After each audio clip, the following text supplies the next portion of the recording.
जाते हैं। यदि हम लोगों में मातृत्व विकसित हो जाए तो लगभग 75% दोषों से हम लोग मुक्त हो जाएंगे। कैसा लगता है? इसमें हो सकता है कि उसमें 85 अथवा 90% तक भी पहुंच जाए। क्या लगा? इसका खंडन करो चाहे समर्थन करो। सब में भाई बहन सब में। तो एक भाव है, कोई शरीर नहीं है। भाव तो भाव होता है। और श्री कृष्ण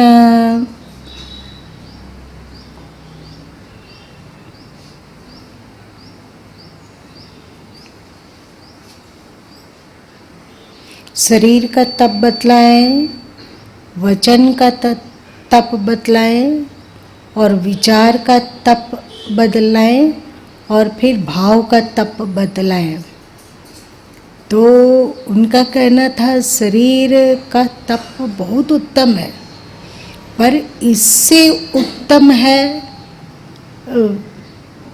विचार का तप, मतलब मन का प्रचालन, मन को निर्मल करना। और तीसरा बतलाए अंतिम में भाव शुद्धि। भाव शुद्धि वे कहते हैं कि शारीरिक शुद्धि, वाचिक शुद्धि, मानसिक शुद्धि से भी बढ़कर है भाव शुद्धि। और जब भाव शुद्धि आती है तो स्वाभाविक ही शारीरिक शुद्धि और वाचिक शुद्धि और मानसिक शुद्धि आ जाती है। समझ रहे हो? भाव शुद्धि मतलब क्या हुआ? हमें विचारों से कोई लेना देना नहीं। वचन क्या उच्चारण हो रहा है उस पर भी बहुत अधिक फोकस नहीं है। शरीर कितना शुद्ध है इस पर भी फोकस नहीं है। हमारा भाव शुद्ध है कि नहीं इस पर फोकस है। और वे कहते हैं कि भाव की शुद्धि सभी शुद्धियों से बढ़कर है, श्रेष्ठ है। और उनका कहना है कि भाव शुद्धि होने पर स्वाभाविक ही सभी शुद्धियाँ हो जाती है। तो आप देखो हम लोगों में जो झूठ है, प्रपंच है, छल है, कपट है, गुस्सा है, निंदा है, द्वेष है, चिढ़ है, यदि मातृत्व भाव विकसित हो जाएगा आप में तो ये कितना देर तक टिकेगा? अथवा आप ये देखिए, आपके भीतर यदि वासना है और यदि भाव शुद्धि हो गया तो ये वासना कब तक टिकेगा? आएगा मेहमान नमाजी करके मन में एक दिन, 2 दिन, 3 दिन रह सकता है, पर बाय बाय करके वो चला जाएगा। भाव शुद्धि बहुत कीमती चीज है। भाव के अनुरूप ही हम दृश्य की समीक्षा करते हैं।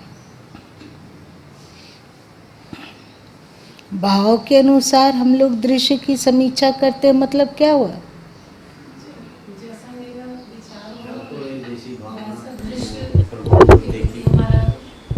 विचार हो जाता है। जैसे बहुत पहले, सालों साल पहले,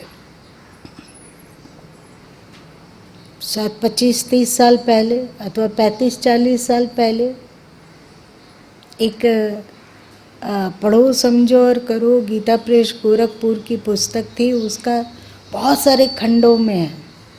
तो एक खंड में भाव शुद्धि की चर्चा थी और कहा गया कि एक संत नदी पार करने हेतु नदी के किनारे खड़े थे और नौका का इंतजार कर रहे थे।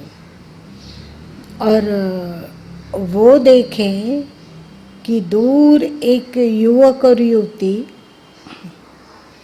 हंसना, बोलना, खेलना, दोनों के पास एक एक बोतल था। दोनों बीच बीच में कभी कभी बोतल से जल पी लेते थे। संत जी को बहुत अटपटा लगा, बहुत बुरा लगा। उनके भीतर एकदम लगा कि हद की निर्लजता है। ये कैसी निर्लज्जता है। सच में कलयुग आ गया है। ऐसे लोगों को देखने में भी पाप लगता है ऐसे। और जब नौका किनारे लगी और वे दोनों उतरे तो संत जी से रहा नहीं गया और वे बोले कि तुम लोगों को शर्म नहीं आता है, सार्वजनिक स्थानों में इस तरह का आचरण करते हो। तो जो बच्चा था वो बोला कैसा आचरण, हमने क्या गलत कर दिया। तो संत जी अपने अंदर का भड़ास निकाले कि तुमने ऐसा किया वैसा किया, शराब लेकर बैठे हो नौका में और एक दूसरे से कोई छेड़ रहे हो और हंस गा रहे हो, शर्म नहीं आया। तो संत जो बच्चा था, लड़का था, वो बोला कि महाराज जी आप ऐसा सोच भी कैसे सकते हैं, ये मेरी बहन है और मायके आई है करीब 15-18 साल के बाद। तो हम लोगों के पास जो बोतल है वो उसमें शुद्ध गंगा जल है। हमारी बहन आ रही है क्योंकि उसका निवास गंगा के उस पार है, तो उसको लेने के लिए हम नौका लेकर गए और इतने दिन के बाद भाई बहन मिल रहे हैं तो स्वाभाविक है कि अंदर में ढेर सारी बात है जो एक दूसरे से शेयर करना चाहेंगे कि नहीं। और साथ में दोनों ही भाई बहन एक दूसरे से मिलकर बहुत खुश हो रहे हैं, तो स्वाभाविक है कि प्रसन्नता खिलाओ और हंसना जोर जोर से, तो स्वाभाविक ही है। आप एक अच्छे दृश्य को भी बदनुमा कर दिए, यह आप सही किए क्या। तो संत जी को बड़ी ग्लानि हुई, बड़ी ग्लानि।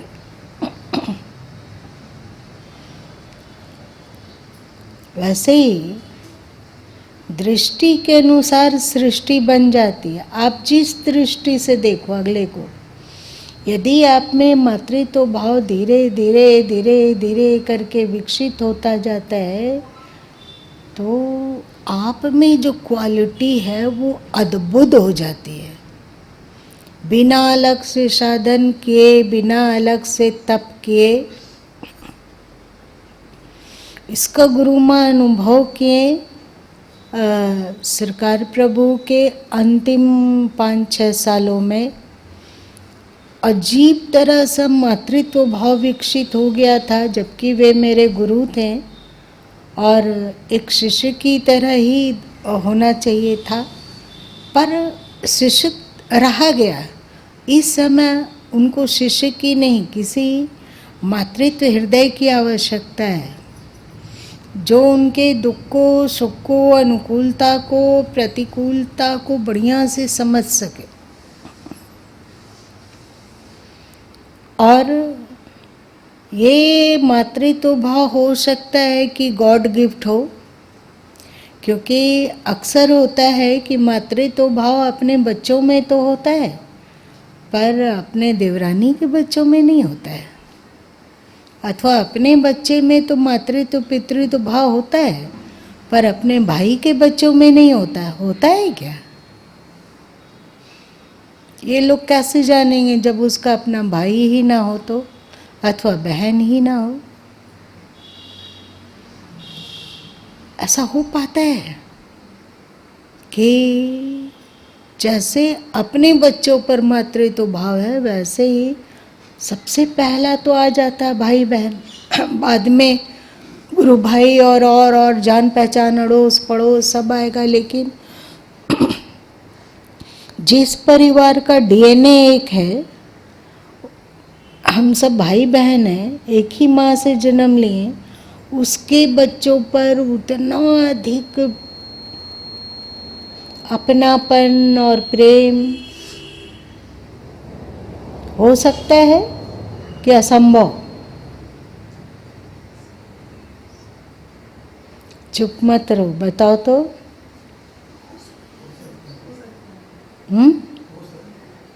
हो सकता है। लेकिन हो नहीं रहा।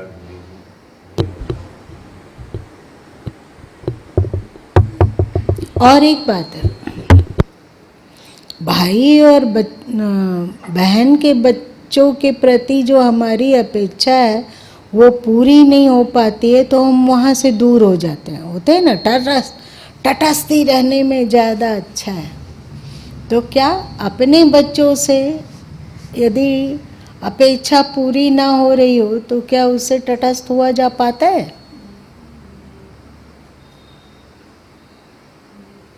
मौर्य जी का गर्दन बड़ा हिल रहा है, क्या बात है?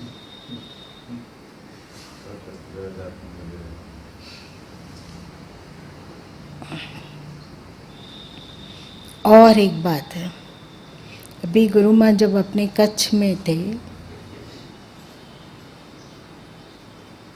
तो याद आई कि किसी शिष्य को कहा गया था कि जितना शीघ्र हो सके उतना शीघ्र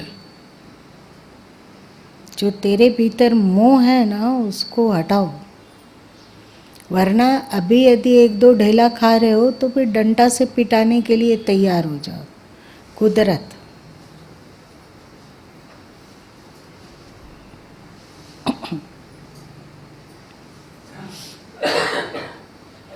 और एक बात है, पता नहीं ये मेरी भावना है या सच्चाई है, कभी ईश्वर को तो स्पष्ट आँख के सामने साकार की तरह देखा नहीं जा सकता है। हो सकता है कि अपने मन के द्वारा ही व्याख्या कर लिया जाता हो, ये भी हो सकता है, कहा नहीं जा सकता है।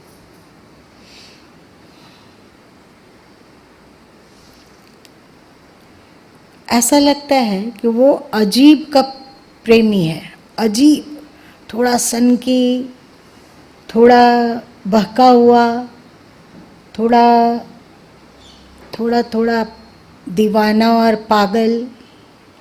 यदि उसका भक्त जिसके दिल में थोड़ी भी भक्ति सचमुच में है, वो यदि देख लेता है कि अगले के प्रति मोह है तो ऐसा ऐसा हरकत करता है, ऐसा ऐसा हरकत करता है कि दुनिया में वैसा हरकत कोई प्रेमी करता है कि नहीं सो हमें नहीं पता है। एकदम सनक जैसा। क्यों मोह हो गया? ठीक है, मोह वाली चीज तुमको दे देते हैं और उससे ही जिसके प्रति मोह है उससे इतना डंडा खिलवाते हैं, इतना डंडा खिलवाते हैं कि मोह जन हैकड़ी ही गुम हो जाएगी। है ना पागल प्रेमी? हो सकता है कि मेरी कल्पना, हो सकता है कि ये सच नहीं हो, पर गुरु माँ को ऐसा अनुभव होता है। इसलिए भाई खांसी की दवा बहुत अच्छी बात है, पर इसके प्रति मोहित मत हो जाना, नहीं तो वो क्या करेगा क्या करेगा? फिर इसको खाते रहो, लाभ होगा ही नहीं।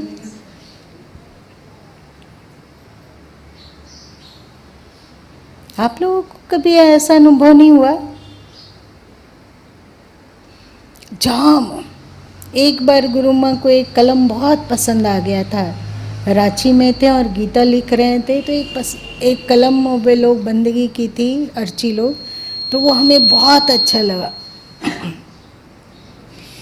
तो जैसे ही उन लोगों को पता चला कि ये कलम गुरु माँ को अच्छा लग रहा है तो उन लोग 3-4 कलम वही वाला खरीद के ले आए और बंदगी कर दिए।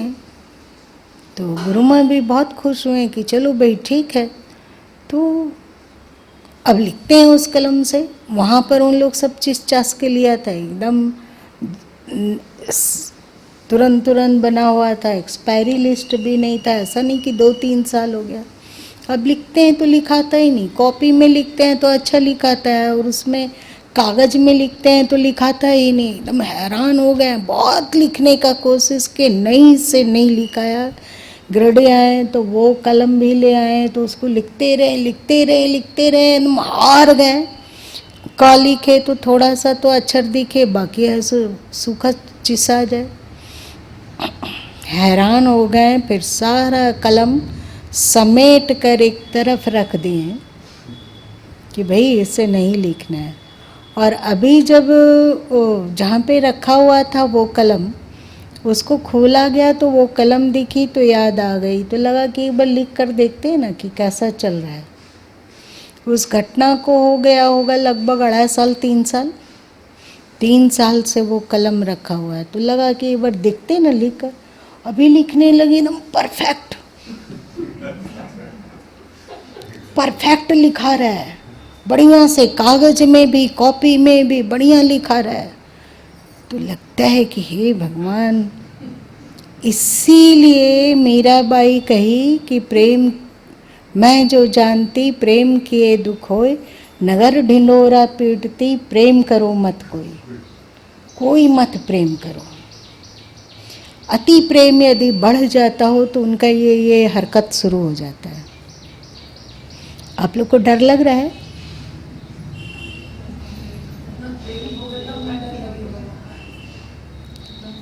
ऐसा नहीं कि गुरु माँ के दिल दिमाग में बहुत ज़्यादा प्रेम है, उतना तो सामान्य है, सब में तुम लोगों में होगा, लेकिन प्रेमियों को चौकन्ना रहना चाहिए।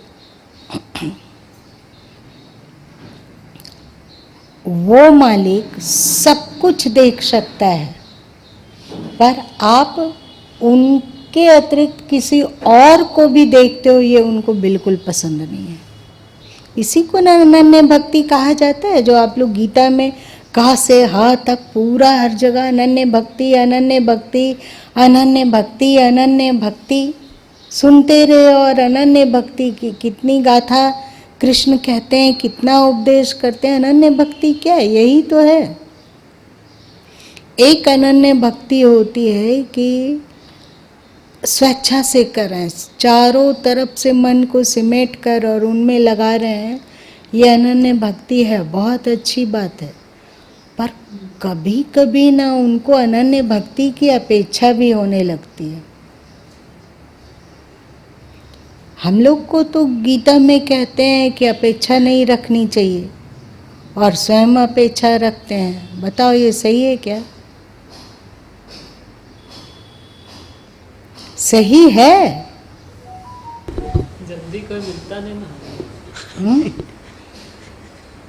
भगवान से प्रेम करने वाले बहुत कम हैं।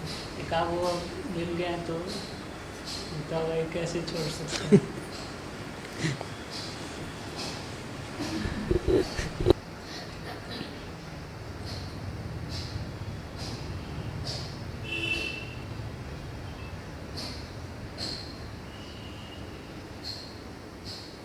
यदि ईश्वर से अनन्य प्रेम हो जाए तो भी विकार से मुक्त होना सरल होता है। यदि भाव शुद्धि हो जाए, संसार को देखने की दृष्टि बदल जाए, तो भी विकार मुक्ति संभव है ना? यदि अंतस में मातृत्व भाव का विकास हो जाए, क्योंकि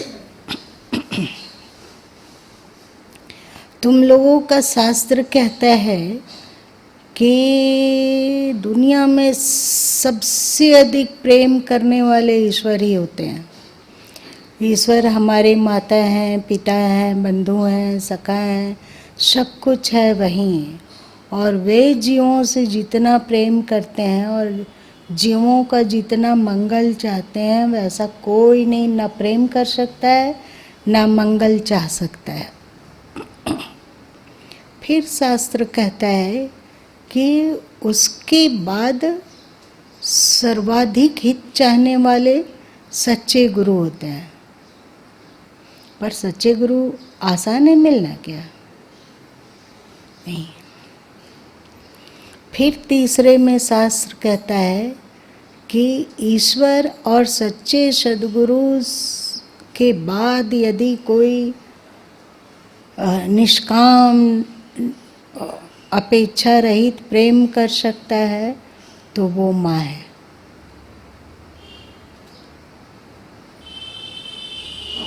हमारा बच्चा हमें सुख देता है कि नहीं देता है, कोई मतलब नहीं, लेकिन उसके दिल में अपने बच्चों के लिए बस दुआ ही निकलते रहती है। कि कभी श्राप भी दिया जाता है? नहीं होता है। हमेशा वो हमारे सही मार्ग में चल रहा है, हमारे मार्ग कहे मार्ग का अनुसरण कर रहा है। कभी हमें मानता है, कभी हमें नहीं मानता है, तो भी उसके लिए केवल मंगल भावना ही उत्पन्न होती है। लगता है नहीं बाबा कोई बात नहीं, हमें माने या ना माने बस वो सुखी रहे। बोलते हो ना, हमें कुछ नहीं चाहिए, वो लोग सुखी रहे, उसका परिवार सुखी रहे, हमें कुछ नहीं चाहिए। इतना बच्चा सता रहा है तो भी तो अपने बच्चों के लिए केवल दुआ ही निकल रही है ना। तो वैसे ही यदि विराट मातृत्व भाव को प्राप्त किया जा सके तो फिर उसके प्रति अंतस में कोई कटुता नहीं आएगी। कोई भी हो, चाहे निंदक हो, चाहे प्रशंसक हो, चाहे मित्र हो, चाहे शत्रु हो, चाहे जैसा भी हो, भगवान सबको सद्बुद्धि दीजिए प्रभु, उसको भी सद्बुद्धि दीजिए। जैसे माँ के दिल से केवल दुआ निकलती है, वैसे ही ऐसे मातृत्व भाव से युक्त हुए साधक के भी अंतस में बस दुआ निकलती है। तुम्हारे पूर्वज ऋषि लोग जो गाएं कि सर्वे भवन्तु सुखिनः अथवा इत्यादि, चाहे वसुदेव कुटुम्बकम इत्यादि, तो उसमें उनका मातृत्व भाव विकसित दिखता है।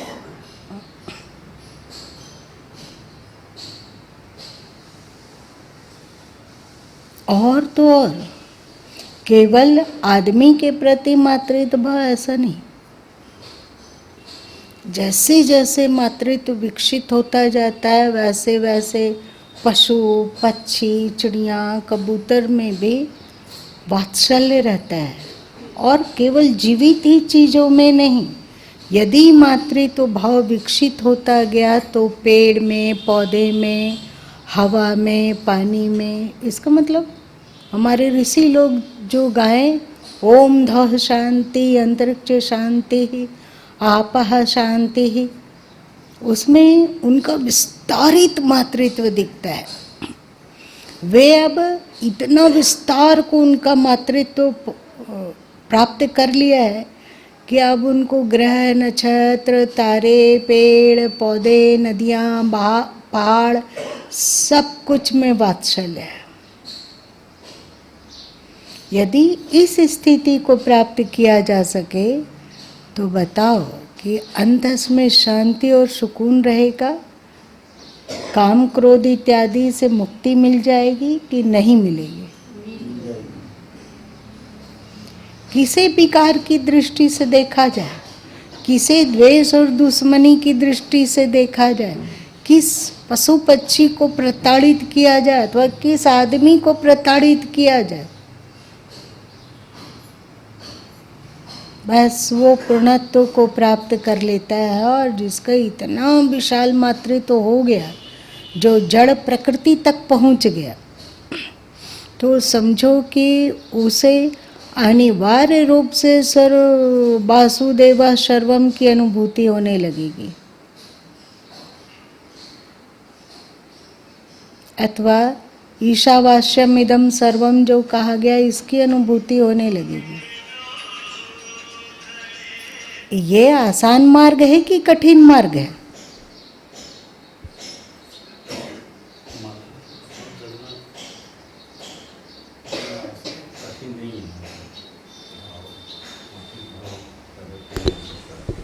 योग ध्यान इत्यादि से सरल है या कठिन है? तो योग ध्यान के द्वारा जहाँ पहुँचा जाएगा, इससे भी वहीं पहुँचा जाएगा। और वो भी कैसे?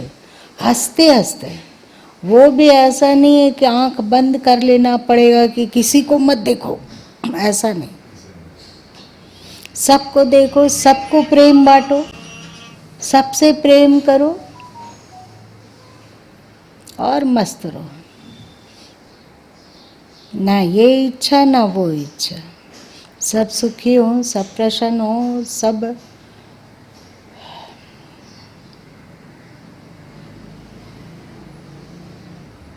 तरह से प्रफुल्लित हो, एकदम भाव शुद्ध।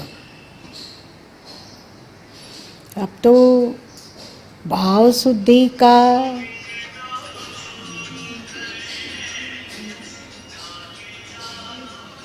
अब तो हम लोग भाव शुद्धि का उदाहरण अथवा तुलना गंगा नीर से भी नहीं कर सकते हैं, क्योंकि अभी तो गंगा प्रदूषित है। इतना अधिक भाव शुद्धि संभव है इस साधन के द्वारा, इतना अधिक कि कहो मत।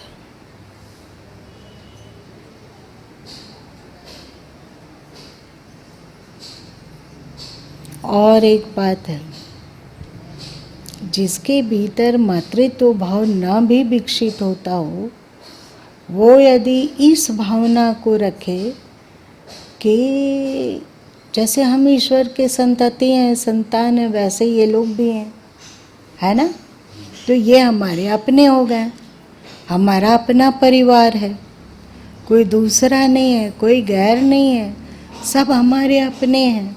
हम सब एक ही माता पिता से जन्म लिए हैं, वो है प्रकृति और परमात्मा।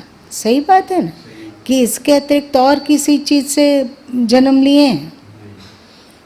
तो यही प्रकृति और परमात्मा हमारे भी माता पिता हैं और इनके भी माता पिता हैं, और पशु पक्षी लोग के भी माता पिता हैं। हमारे ऋषि लोग जो अहिंसा परमो धर्मा, अहिंसा परमो धर्मा का उद्घोष करने लगे, उसका कारण यही था। सब लगने लगे कि अपने हैं, अपने हैं, अपने नहीं, अपने हैं। पर हमारे पूर्वज लोग ये अपने अपने में इतना नहीं ढुलक गए कि अपने कोई गलती कर रहा हो तो उस पर कठोर कार्रवाई न किया जा सके, ऐसी मूर्खता नहीं किए हमारे पूर्वज लोग। आप वेद में देखोगे कि शत्रु को हम ऐसे धूल चटा दें, ऐसे कर दें, वो कर दें, मतलब क्या, ये सोचते हुए भी उनके अंदर में द्वेष नहीं है।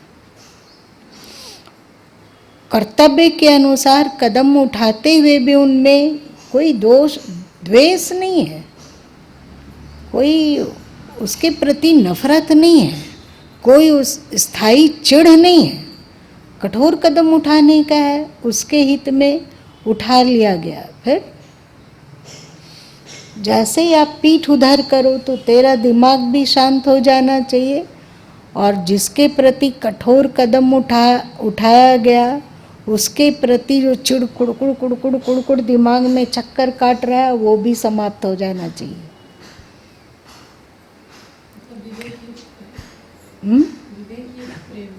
नहीं, विवेक युक्त कठोरता,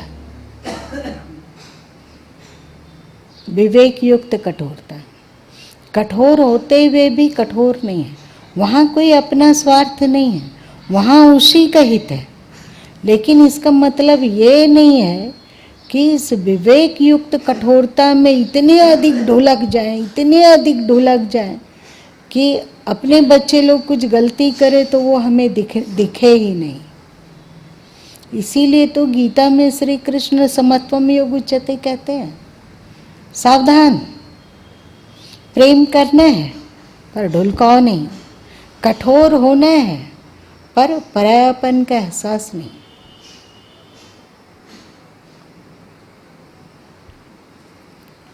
दिमाग से ऊपर, सिर से ऊपर जाने लगा क्या तो नहीं बोलेंगे। चलिए आज इतना ही रहने दीजिए।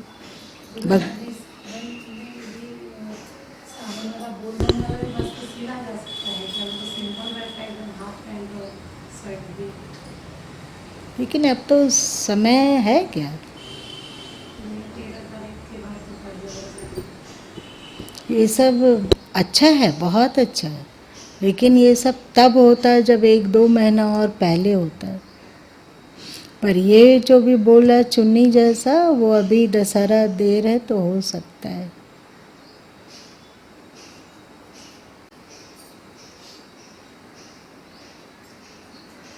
इतना उदार और विराट दिल दिमाग।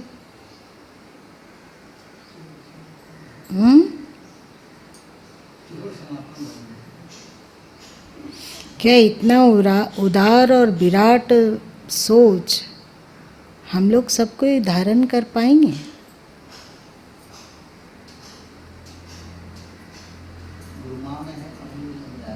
उसका असर कुछ न कुछ हम लोग में भी आ जाए। प्रयास करते रहेगा माँ, आप में है तुम्हारे आ ही रहा है, कुछ न कुछ आ ही रहा है। कुछ न कुछ कौन जानता है गुरु माँ में ना हो, ये ढपोट शंखी बात हो, वे बोलते कुछ हो, सोचते कुछ हो, करते कुछ और हो। दिखाई पड़ता है ना, दिखाई पड़ता है ऐसा है।